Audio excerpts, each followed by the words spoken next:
Ina yau sabon waka dole su ji ta fashe a ko'ina ƙauye da siri waya ba su ganga. Zaman nan fa ba mai karewa wani ba wallahi. Awa ta uku da zuwa daga kawo ka zaka shiga gida ka dauko min kuɗi yanzu shiru ni na gaji wallahi.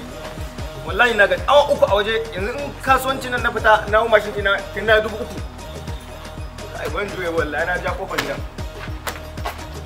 Ai na ga gidan da ka shiga. Na ce ban ga gidan da ka shiga ba da ka cuce ni. Aba Allah. Aba. Dinga sanin mutuncin nan Adam mana. Dinga sanin mutuncin nan Adam. Abadan Allah. Abadan Allah.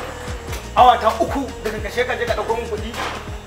Sabon zaman da ne a cikin mashin din Abbas ya kama ni wallahi sai ka fito ka bani kuɗi na. Ko ka zo ka bani kuɗi na.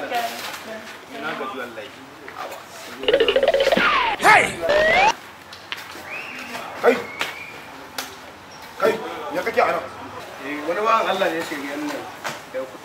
Shiga ɗauko min kuɗi na kusan awa da bibi da awa. Wannan mashin ɗinka ne? A ba mashin ɗina bai wani. Oh, na gane irin ku ne wa'anda in ku ga sawu ya ɗauke sai ku zo ku haura gidan mutane, kajin mutane a layi, zabi, ku kwashe kwartanci ba abin da kuka bari ko? Dan sanda ne. Ha aure ku sa ku. Allah bai. In su ɓoye kaza a ciki wallahi. Wallahi. Sabawa Allah, ni bari sana'a da mutunci na. Yanzu ma ni akan sana'ata kuke. Wancan mashin da kuke gani mashin ɗina ne. Wani bawan Allah na ɗauko shi tun daga hotunan arewa zan kawo shi nan unguwar. Wai amma wai da na zo bayan shi gida ɗebo mun kuɗi. Yadda ka san kuɗin duniyar ne ke kwasowa har yanzu bai fito ba awa ta uku.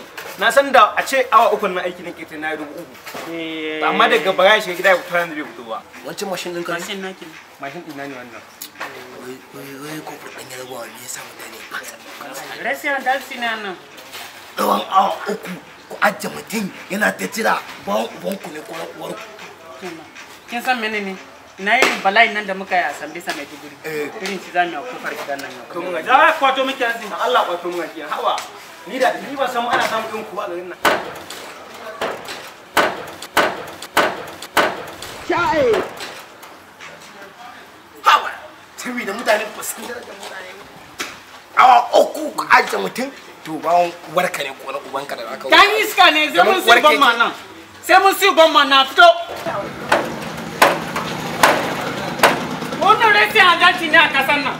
Kuma sai mun doki mataki sai mun si ban ma nan. Sai mun sine mana albarka nan. Karki da mu kudinki sai an kawo miki kudinki. Ka fito ma an baka sa'a an kwarfe ka da Karki da mu. Yau kudinki yau sai mun haka ake rayuwa. Haka ake rayuwa. Kudinki sai mun bin. Haka ake rayuwa. To koma waye.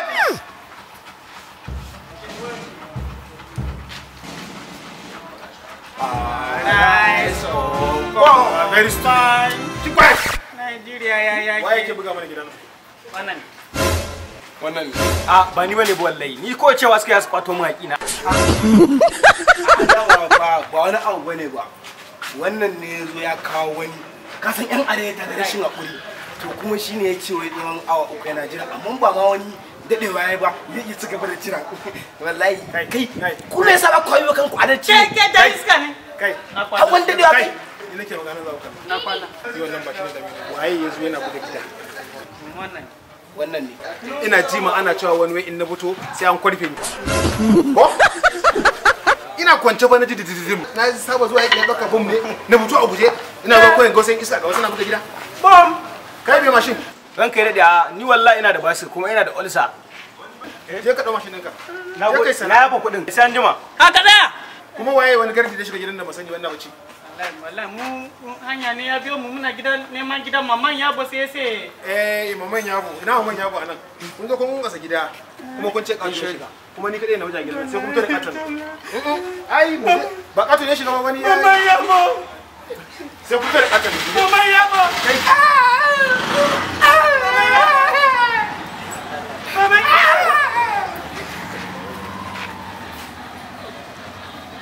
Kato kuma.